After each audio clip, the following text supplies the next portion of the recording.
Hey guys, you know we're fans of the In Search of Darkness documentary series, and now is your chance to order the upcoming film In Search of Darkness 1990 to 94. We have a link in the description of this episode. Check it out and order part 1 of the definitive 90s horror documentary today. From the banks of Dewey Lake, it's the Dewey Pod Monster.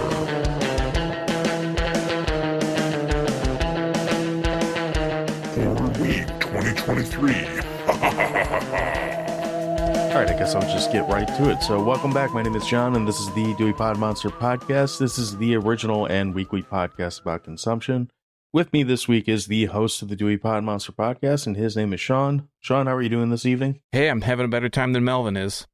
That's true. Melvin does get fucked over. So you actually threw me off for a second there. I was like, who the fuck is... Oh, Melvin. The Melvins, you know. I do enjoy that band. Although they haven't been that great in... I don't know. I haven't seen them in over a decade. So yeah, it's been a minute. Been a while since we've kind of caught up on the bullshit that we've been watching. Have you had anything good to ramble off or recap a little bit before we get on to topics? Are you trying to insinuate that what I talk about is ramblings? No, I'm insinuating that this entire show is ramblings. Legit. Okay, I can get with that. Yeah, I watched a couple things with Jeopardy being back on the air, even if the writer's strike is causing it to be a second chance tournament where they reuse old answers, right? Because you answer in the form of a question. It knocks a little bit of the luster off the show, but Jeopardy's back, so I'm happy about that. I know by the time this goes... Who's hosting it now? Is it Ken Jennings. It's not the both of them anymore, it's just him? It is the both of them, but with the writer's strike, Maya Bialik said that she wasn't going to cross the picket line to host, so Ken Jennings decided that he would, and they've been going with Ken Jennings for this second chance thing, which has only been, again, at the time of this recording, this is the start of the third week of that, so they're doing like these 3 contestants from prior seasons. Right. I think they're all from season 37. They're currently in season 40. Well, also at the time of this recording, they come to some kind of agreement as of like this morning with the writer's strike. Oh, I just saw that they were in negotiation, or they were close, but I didn't hear that they had actually formally agreed on anything. I could be wrong, but I thought I saw that they agreed on something. So other than Jeopardy, I started to watch Dogma because we had been talking about Kevin Smith back and forth for a little bit about Clerk and a few other things. I have a Kevin Smith thing too, but go on about Dogma.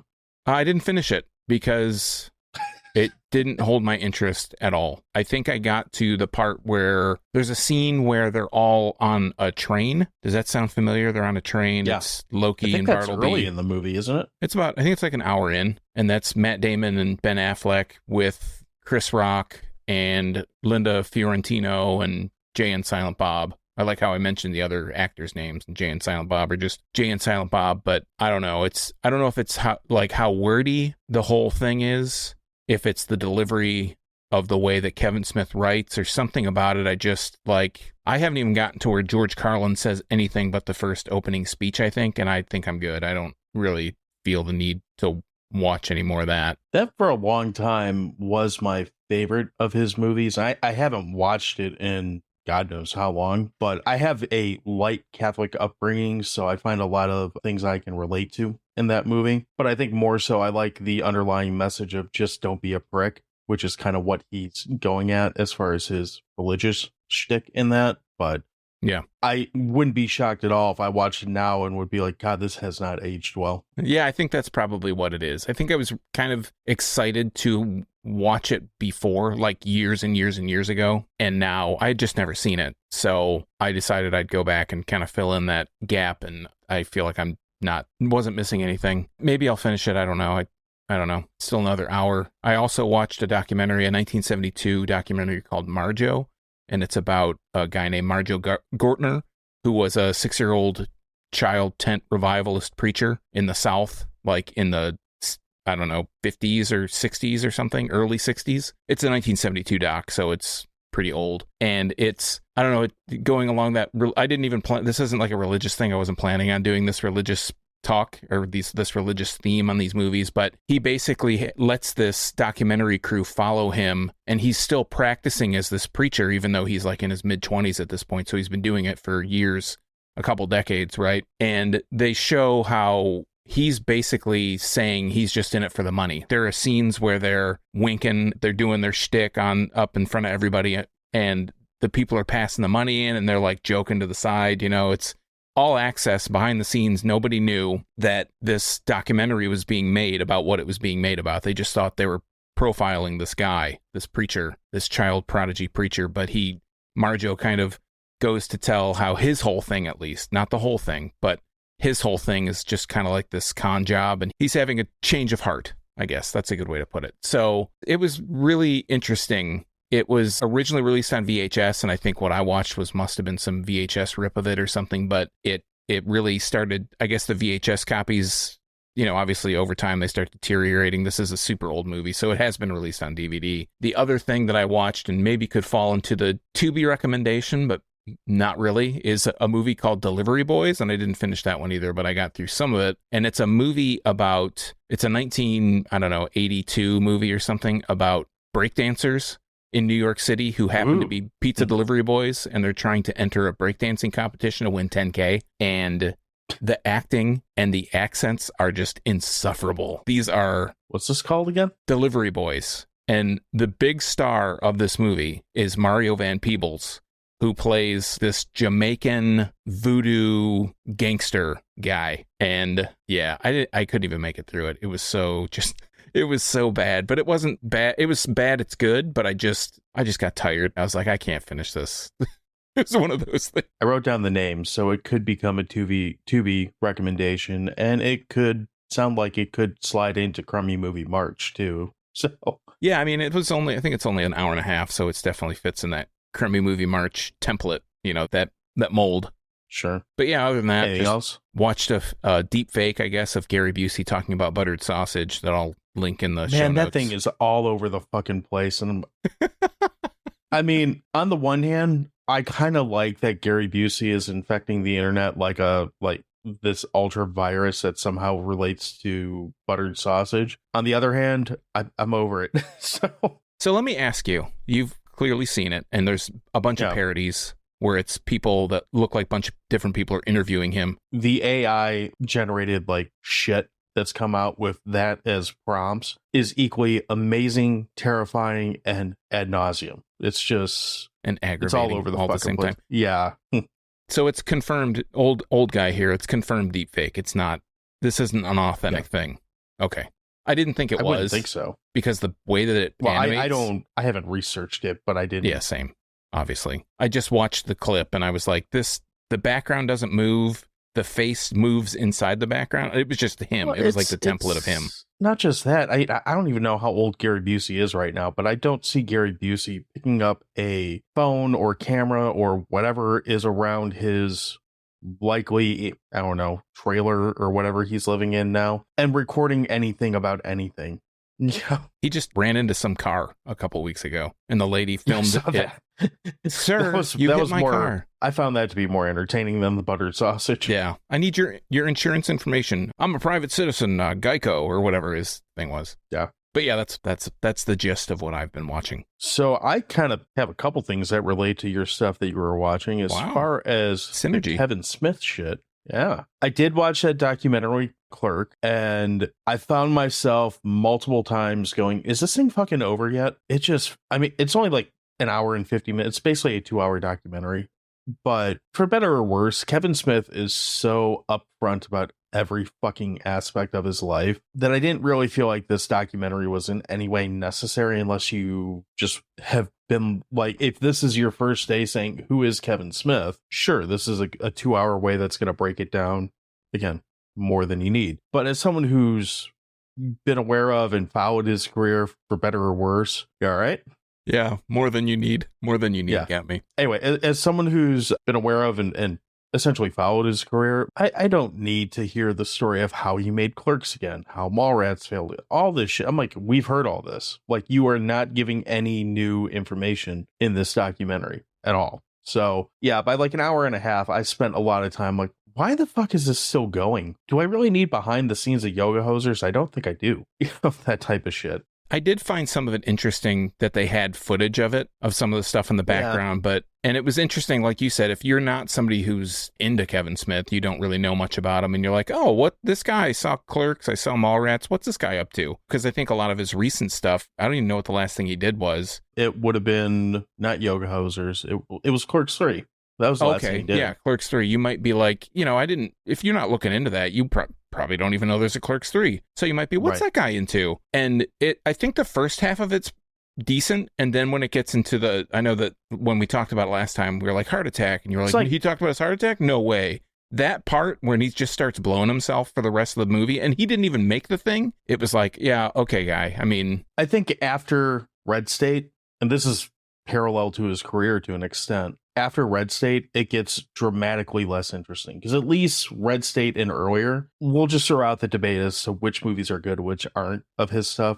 He was at least making movies that not you necessarily, but most people that liked his early stuff were interested in. Whether you like the finished product or not, it's a whole different conversation. But I think up through Red State, if Kevin Smith had a new movie out, probably 90% of his fan base were like, I'm going to see that movie. After Red State is when you start getting stuff like Tusk and Yoga Hosers and Clerks 3 and Reboot, all that shit. And I respect the indie filmmaker approach of, I'm going to self-distribute it, I'm going to go take it on the road, and what he's doing like that. I think that's kind of cool because it is something different. But at the same time, like, you are cutting your audience in a quarter, if not, a half at least. And it does leave a lot of people who don't want to follow you on social media, Twitter, or don't want to spend their life in a vacuum like that, just saying, like you just said, what's the last movie he did? Mallrats?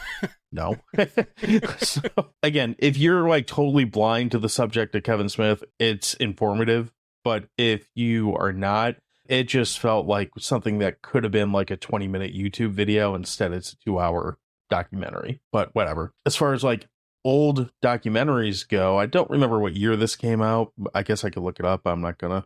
There's a documentary that's on Tubi called American Hardcore, which is the story of the early 80s hardcore punk rock scene kind of across the whole country. And it's got kind of all the big players that you want to hear talk about it. Like, it's got Henry Rollins and Keith Morris and HR from the Bad Brains and, name drop all day. But it just really goes into a deep dive about that subgenre of punk rock and that era of music. And I got about 2/3 of the way through it. I'm like, I'm pretty sure I've seen this before, but I finished it anyway.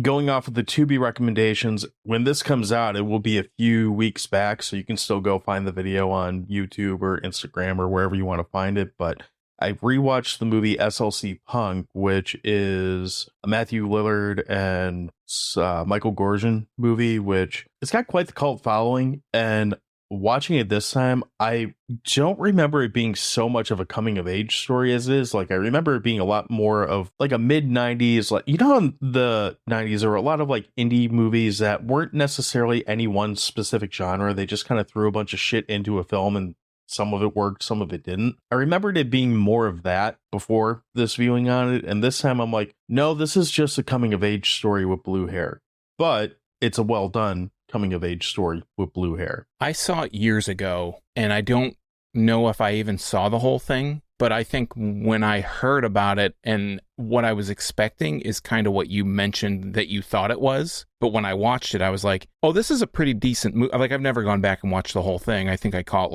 I may have missed like the first 10 or 15 minutes, like one of those things that happened to be on some channel that I switched it to. But yeah, when I remember watching, or when I watched it, I was like, oh, this is like you said, it's a coming of age movie, and it's not. I was not expecting it to be as good as it was. Yeah, it is a really solid movie. Like, I still liked it, and maybe this is watching it for the first time in several years after, like, I growing up in a scene like that and having all those friends, like, you can pick out characters and they're like, oh, that's X guy that I know, except whatever. It's more relatable than I want it to be at some points, but that doesn't make it a bad movie either. So I don't know. I enjoyed it. And again, that's on Tubi for free too. I don't know how long it will be there. The sequel's on there also. I can't recommend that one as much. That one's kind of, I've only seen that once and I remember being annoyed with it, but it's there. The only other thing I really watched was another docu-series, and this one's on Netflix, and it's called Money Shot, the Pornhub story. It's like an hour and a half long, and frankly, it's not nearly as interesting as I was hoping it would be. It's really just about how,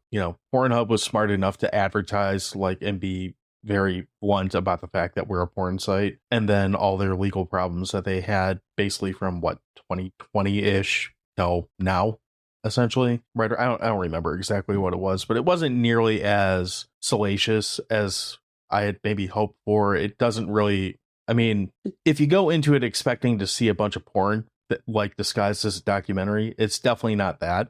Which is fine. I can go to Pornhub if I want to just watch porn, I guess. You could go right to the source.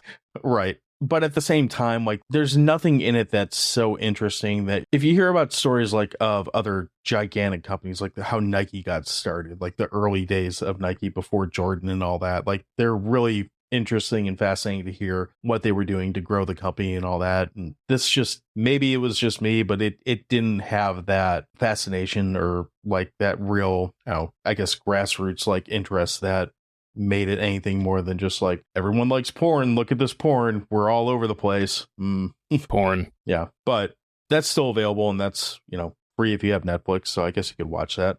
I would recommend either American Hardcore or SLC Punk way over that, but to each his own. Just to Ouroboros this whole Kevin Smith thing, there is a movie on Tubi called Cop Out, and it's not the Kevin Smith one. It's a crummy cop kind of crime movie that I didn't watch. But I want to. I don't hate the Kevin Smith one, but I wouldn't go as far to say I like it, but I don't hate it. Never seen it. I think Kevin Smith told me it sucked, so I didn't see it. Well, Kevin Smith says a lot of things suck, so I'm really not going to base my viewing habits off of what Kevin Smith says, regardless of what Kevin Smith wants. You hear that, Kevin Smith? You're not in my head that much. What is in my head that much is bacon and eggs, and this week we have a topic with some bacon, but not necessarily any eggs. It's the movie Tremors. So, right? Yeah, Tremors. So I hope so, because that's what I'm here to talk about. That's what I'm here to talk about too. So we always start with a third-party review, and this week's third-party review comes from Nathan E. on Rotten Tomatoes. He gives this movie 3 out of 5 stars, and I don't know how much I agree with this review, but I'm going to read it anyway because it's a review. While not well acted, this movie delivers exactly what you want in a creature feature. Equal parts buddy movie, horror comedy, this film succeeds as a popcorn thriller. Just don't say I didn't warn you about the bad acting, especially bacon. All right, so then we go to the IMDb storyline, because this one's a little bit more fleshed out than just the straight up plot. This one says, a small town gradually becomes aware of a small town gradually becomes aware of a strange creature which picks off people one by one. But what is this creature and where is it? At the same time, a seismologist is working in the area. Coincidentally, doesn't say that, I added that. She detects tremors. The creature lives underground and can pop up without warning. Trapped in their town, the townfolk have no escape. It's actually a pretty good, accurate storyline for what this movie is, for the most part. Just right off the bat, I have to totally disagree with the third-party review. One of the things I thought was really good about this movie was the acting. I think the acting's fine in this movie. I'm not going to say that it's Academy Award-winning acting, but just going right into it, I mean, this movie achieves something that so many movies of any generation misses. It gives you a cast of, we'll say, 7 characters, 2 main characters, and 4 or 5 that kind of come and go throughout the movie. And in a short little hour and a half time span, roughly, it manages to give you enough information about each one of these characters that you understand who they are, why they're there, what brought them to this area, what their role is in the story. They're all relatively likable. There's no one in this movie that oh, well, there's Jim's the prick of the movie. There's no one like that in this movie at all. Everyone's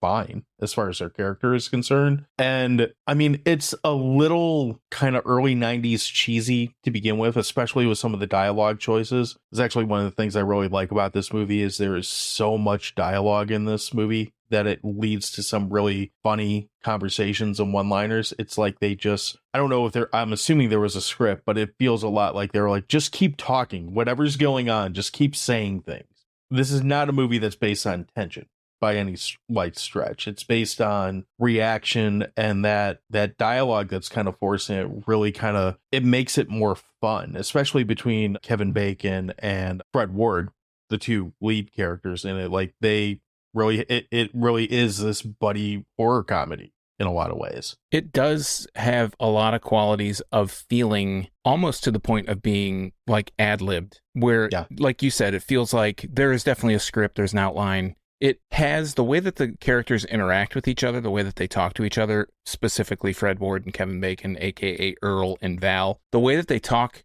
to each other. There are so many ways that this movie could have been done where the two characters come off as adversarial, like friendly but adversarial, whereas this, the way that it's acted, the way that it's written, something about it makes these two characters feel like they're, without ever getting into it or something specifically happening to kind of enforce this, they feel super close. Like they've worked together for years, they're good friends, they go out after work and they drink beer together.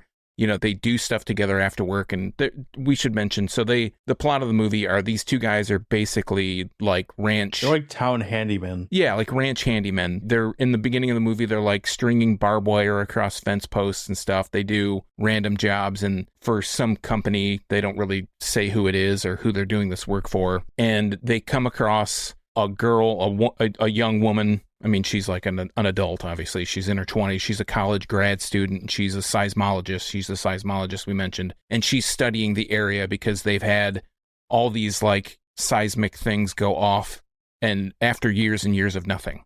So she's there to kind of intern or whatnot in the area for the seismologist to see what's going on, and they start to pick up these tremors that are happening, and they can't really explain it. And the movie jumps right into this sandworm, a.k.a. graboid monster kind of situation, like really quick. I mean, like you said, I think the movie's about, it's like an hour and 35 minutes or something like that. Right about there. We jump into this whole creature feature kind of thing really quick. I mean, we find like... It's like within the first like 15 minutes or so. Yeah. When the first thing like really happens. But yeah, and it moves well. It's paced well. It's, I don't know, this movie is, and I fully admit that I might be biased on this one, because this movie, like, I know you, and sorry if I'm outing you again here, but you mentioned that you hadn't seen this. Well, let's get into our history with the movie. Tell me That's about what I was going to say.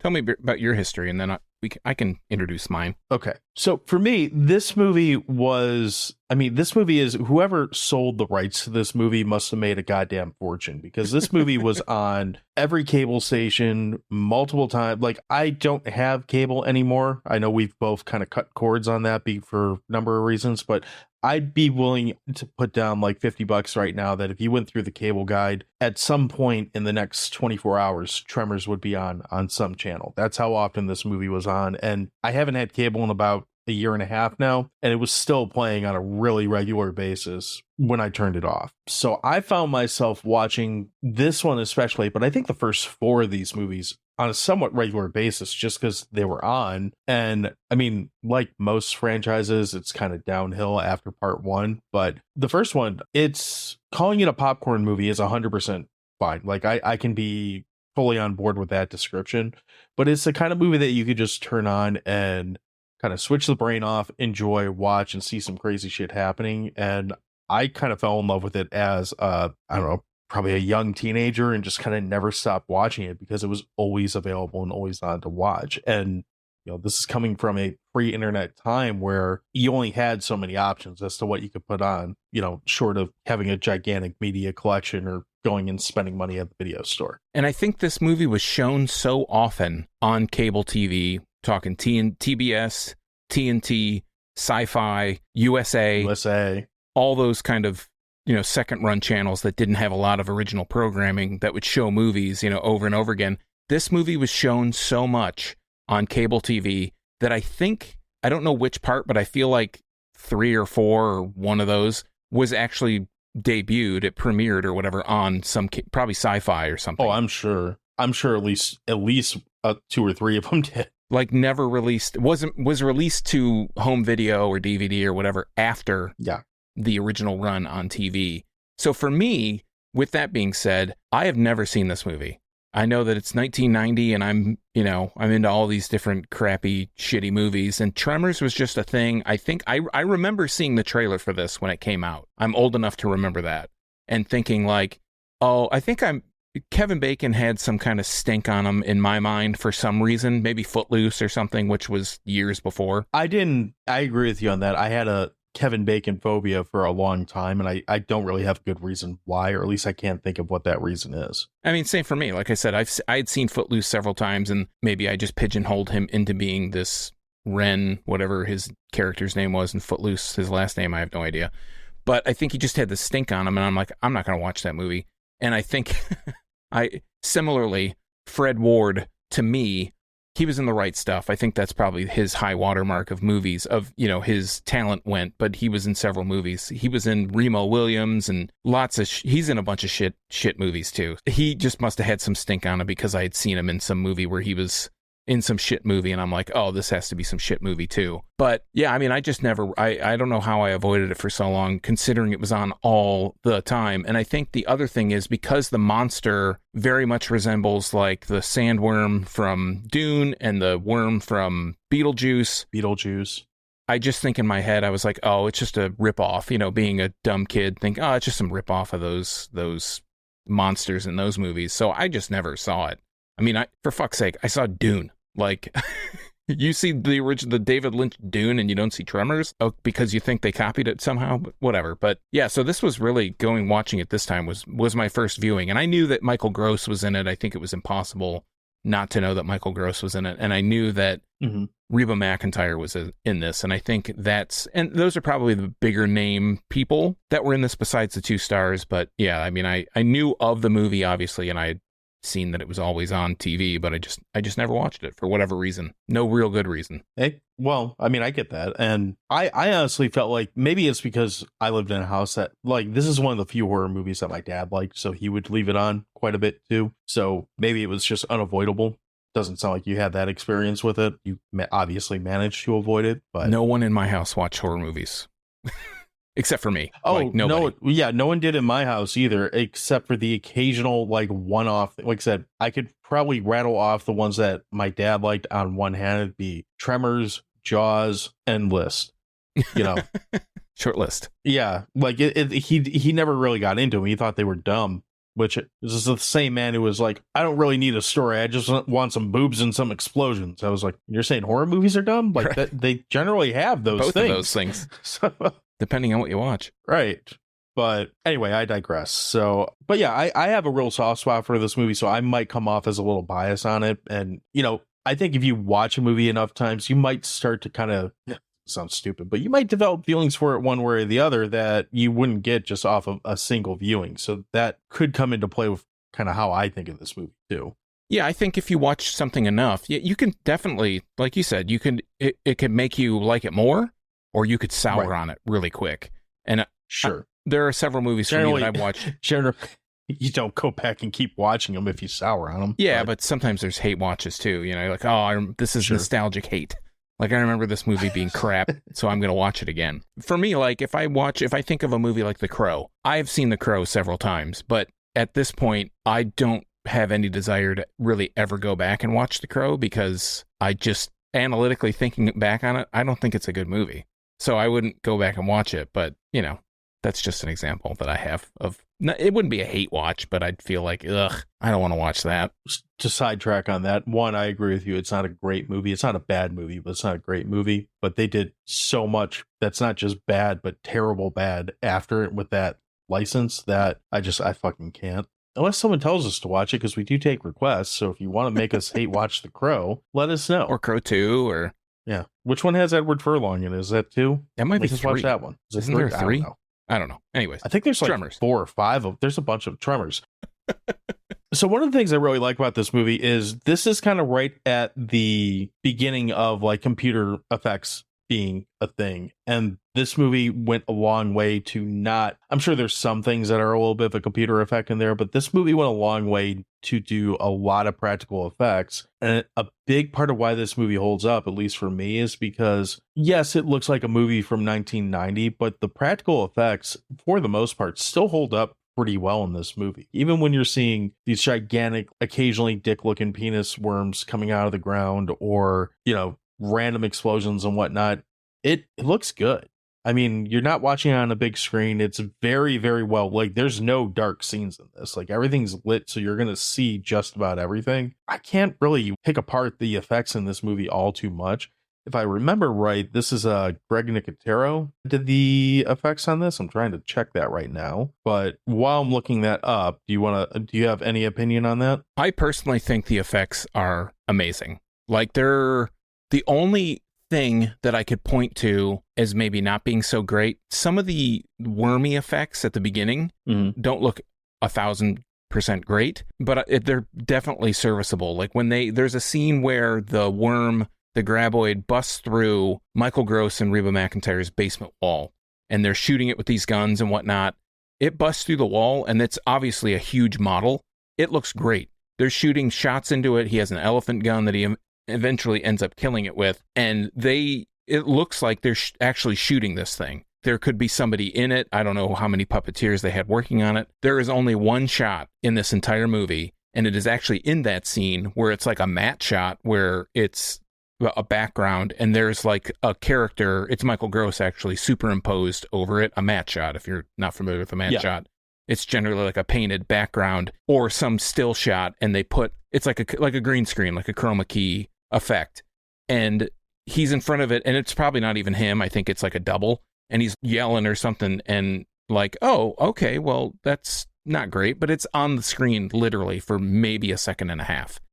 But other than that, I think they're amazing. When it pops out of the sand, there's some scenes where, and I'm going way in depth here, but there's some scenes where they just show kind of the ground level, and there's something kind of squirming in the ground, and you can, looking at it with a critical eye, you can tell that it's probably some kind of sand in water or something because the way that it moves. But even that, I was like, this is a 1990 movie. This is like some of the best total practical effects that I'd seen. The monsters look amazing. It is not Nicotero. It is Anthony Allen Barlow, who I didn't really know who that was, but he's also done movies like Total Recall, Seven, Snakes on a Plane.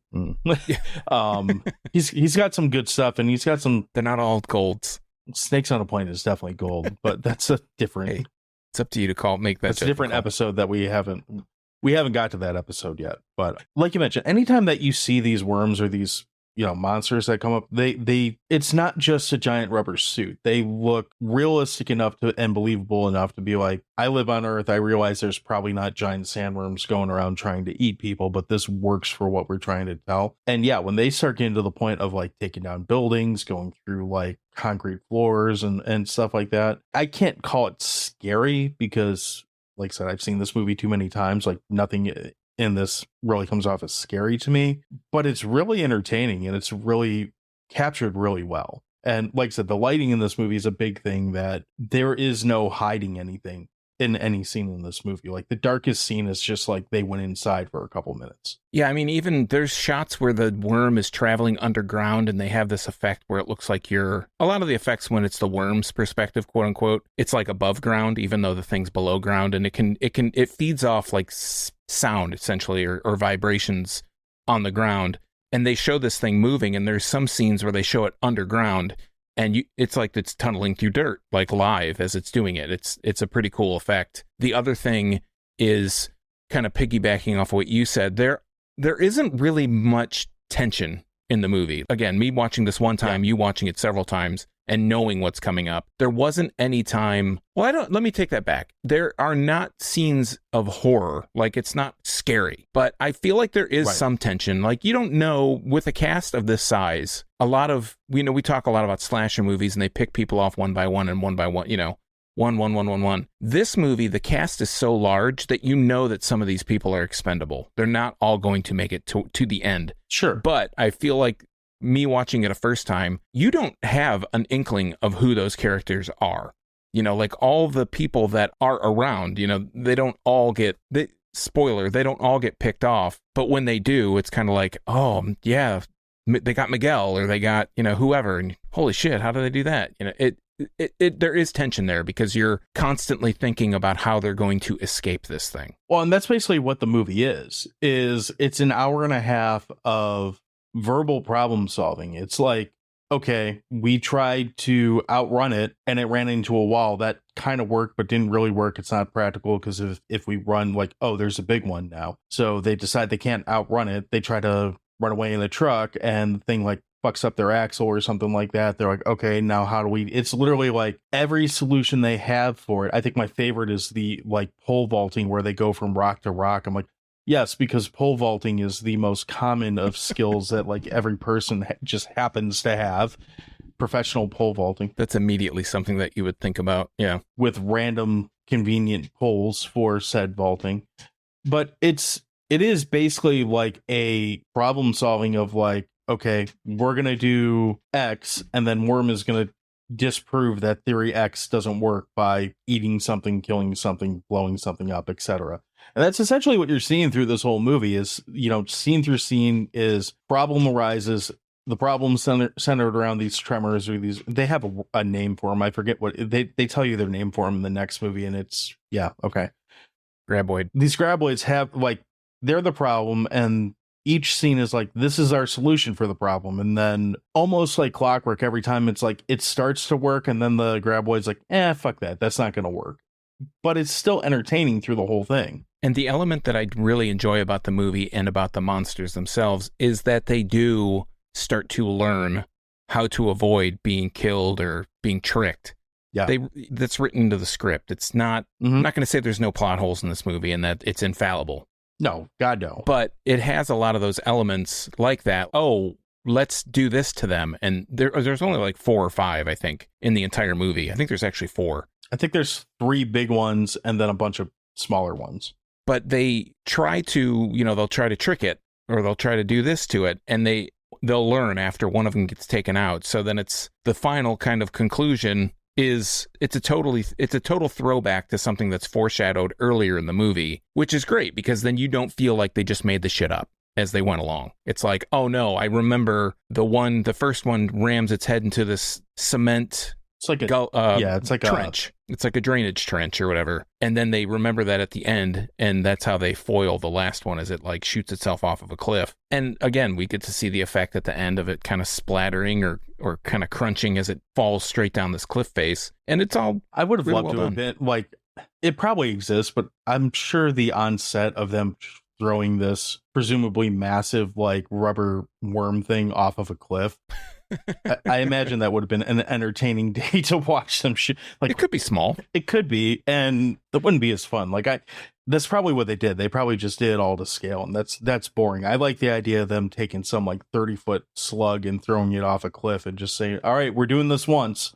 Let's see what happens." And you also have just to think filling it with cow guts or something. If it is a miniature, it has to have some mass because the way that it hits and it kind of crunches as it hits the ground, it's got some weight behind it. So, but it's a cool effect regardless. I'm extremely happy with how the way the effects came out, considering again, a movie I've avoided for 33 years now. Do you have anything you didn't like about the movie or anything that you want to critique on it?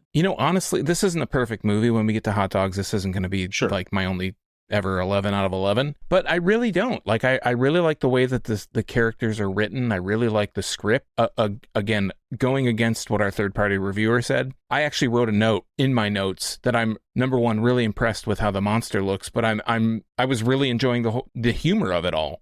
It felt really well written. I think that, like I said earlier, Kevin Bacon and Fred Ward feel like friends. It could have easily been where, if the actors played it differently, they could have been more adversarial, but they shoot each other these little looks, and it's not necessarily in... They're like buddies that give each other shit because they're around because they're buddies, and that's what guys do. Yeah, right. So it feels totally believable. I mean, even Melvin. I think it's hilarious at near the end of the movie where Michael Gross is like this prepper, basically. Him and Reba McEntire are married. They're these prepper type people before preppers were... People knew what preppers were, probably, or most people knew what preppers were. I think they're just supposed to be, I think at this point, they were just gun nuts, but yeah, they're essentially preppers. But they built a bunker, they built a bomb shelter, they had all this stuff at their house. That's like one of the lines at the end. And Melvin is this kid. He's like a teenager, probably a 15-year-old kid. And they want him to move, and Michael Gross gives him this like big 357 Magnum or something. He's like, Melvin's like, I don't want to run. He's like, well, here, I'll give you this gun. And then if you need to shoot it, you have something. So you got to run. And the kid's running and he sees one and he pulls the trigger at it and he realizes there's no bullets. And he's like, oh, God damn it. You gave me the gun without any bullets. And he actually like gives Michael Gross gives him shit after the fact, and it's just like a funny thing because it's something that a kid would do. It's something an adult would do to get a kid to do something, and it's something a kid would say when they realize they were duped over something ridiculous. And it's also funny that Bert or Michael Gross takes the gun back from him as soon as he realizes there's no bullets. He's like, you didn't give me any bullets. He's like, you've got you to run, didn't it? Yeah, I don't really have a whole lot of negatives. And again, I don't think this is a perfect movie either. Like it won't be another like perfect score for me either. But the only things I could say that I would, and it's not really a negative, it's just stuff that I would have liked to seen, and I can't really fault the movie for not going there. Like this movie starts, I don't remember if it's right before or right after the first like incident with one of these tremors happens, but I think it's Mindy is a little girl that's on the pogo stick all the time, and they eventually kind of like use it as a fake scare where they're like, oh, you might get fucked up. I would have loved if one of these worms just came up and just totally engulfed her, like straight out, like as soon as she was bouncing around on the pogo stick, just, you know, like Jaws out of the dirt, like all in one shot. I would have thought that would have been a really, and I've thought that like several times. I was like, why don't they eat her? Like she's clearly doing what you're not supposed to by the rules of this movie. And I'm sure the reason they didn't is because it's 1990 and they probably didn't want to kill like an 8-year-old kid or whatever she is, you know, pogo sticking around. But I mean, the only thing that I could say that be a negative to me is that, and again, this is probably more a product of seeing it a ton of times, is I would have liked to seen something like XYZ happen that they didn't put in there. And that's fine. That's just me rewriting fan fiction because I've seen it too many times. And just a side note, Mindy is played by Ariana Richards, who you may recognize from Jurassic Park. She's the girl in the Jeep and with the jello when the T-Rex's eye comes up to the window. That's the same girl. So I thought that was kind of cool to see that she's been in two pretty cool sci-fi, maybe horror. I don't know if you could if you classify Tremors as horror. I guess you do. Jurassic Park, is that horror? She had quite the, I think it is. I think it's sci-fi horror, but she had quite the career up until she became an adult. So before we start kind of rapping and talking about hot dogs, which I'm assuming that's where we're going to go next, what is your opinion? You've said you've seen the other movies. What's your opinion on those? Like what I only have seen like the stuff that they show on IMDb when you look up the movie and they show like trailers from the next movies or whatever. And just from what I could see, Michael Gross seems like he's like a mainstay of the series or was, and it just looks like it went downhill from, like you mentioned earlier, from part one. Pretty much. Fred Ward's still in the second movie. I mean, the second one's basically these tremors pop up in, I think it's in Mexico, if I remember right. And whoever's down there is like, hey, these things keep killing my workers and all this shit. You guys have dealt with them before. So they essentially recruit Fred Ward to come deal with it. He's living the good life in like a trailer or something off of whatever money he made from this movie somehow. And he goes down to Mexico and he's like, oh shit, I need help. And he calls Bert to help him, and, you know, shenanigans ensue. That one's the only one that's really memorable. Past that, it's like any other series like this. Like, I don't know how financially like successful this series was. I said, I'm sure they made a ton of movies selling rights to this to cable networks over and over again. But as far as like box office or whatnot, I don't know how truly profitable this was. And you could just tell they cut the budget, the writing got less interesting. It just became, all right, we're going to go somewhere where there's worms for an hour and a half and one of them will blow up or something. Like, they're not, two's okay, but past that, I wouldn't really say that you have to go watch any of them. They rebooted it too in like 2019, and I don't think I've ever seen that one. So clearly this movie is one of those, like, there's other franchises like this, but it's one of those movies like Hellraiser, where it's like the first one's really good, the second one's okay, and then like they made 30 more, but I don't really know why. Like, it's somewhere in that aspect. But yeah, when we talked about doing this episode, I think I was moderately excited about it because, again, I obviously enjoy it, which I'm always a little gun shy with you, because I feel like when I suggest something that I'm like into, you're like, fuck that movie. That fucking sucks. How dare you? Right. But this is truly one of those franchises that, you know, watch the first one. If you really love it, maybe give the second one a try, but don't get your hopes up past that. I feel like Kevin Bacon is almost the special sauce that kind of holds the movie together for me in this movie, because I think he does such a really good job. Again, I'm not a huge bacon. I like bacon, the food, but I'm not like a big Kevin Bacon fan. I haven't seen a lot of his movies, and some of it still, there's probably some Kevin Bacon stink that he has on him, you know, being that he is Kevin Bacon.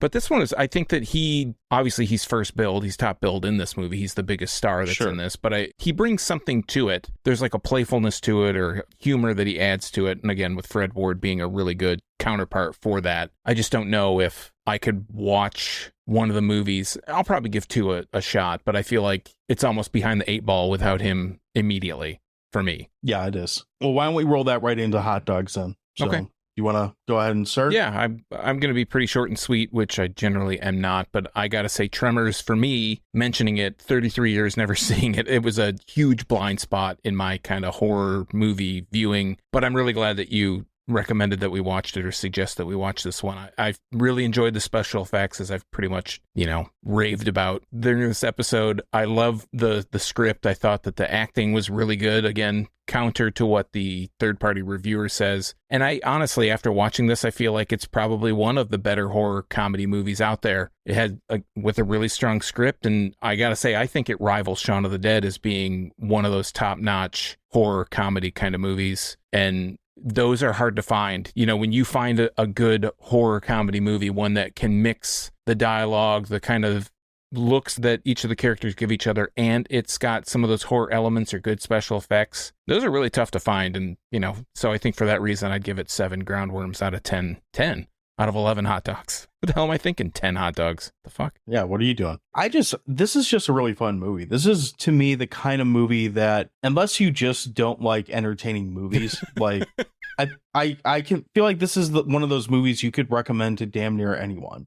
Like, it's relatively non-offensive. And by that I mean there's no Terrifier scene in it that's going to turn people off. There's nothing like that in this movie. It's accessible, it's fun. It is a little bit of a timepiece in that you're getting that like 90s look, 90s vibe, 90s everything from time. It is very much so that, but that's not a negative. I mean, that's just, you can't change what it was in that sense.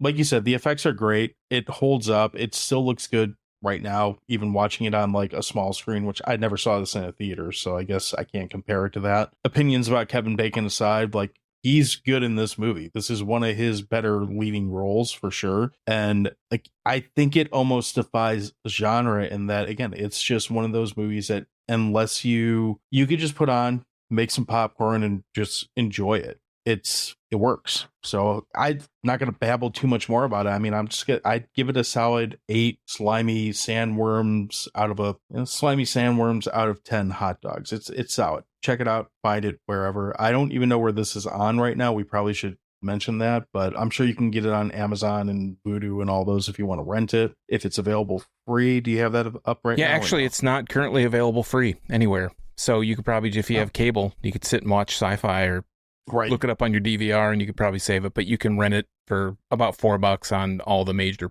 platforms that you would expect. You could buy it for $5. And just to piggyback again, I've piggybacked a lot, so your back's probably really sore, but I gotta say, such is life. This movie, like, this is, you said inoffensive, relatively inoffensive. This is one of those movies where I think you could introduce somebody to watch this that might be squeamish or not be into horror movies because of the blood and the gore, and that kind of turns them off. Yeah. There are a few scenes where somebody gets taken underground. There's one specific, I don't want to say it's a kill, but they like lift something off the ground and it's just somebody's head that's like looking out of the sand. But that's about, the other stuff is all the worm getting killed or blood coming out of the worm. And it's not realistic. It's kind of orangey. Yeah, there's a little bit. There's the construction worker at the beginning where you see like his like splatter inside of his helmet. But I mean, that's about it. Again, if you compare it to the majority of the horror movies that we've talked about on this show alone, let alone... This is pretty tame.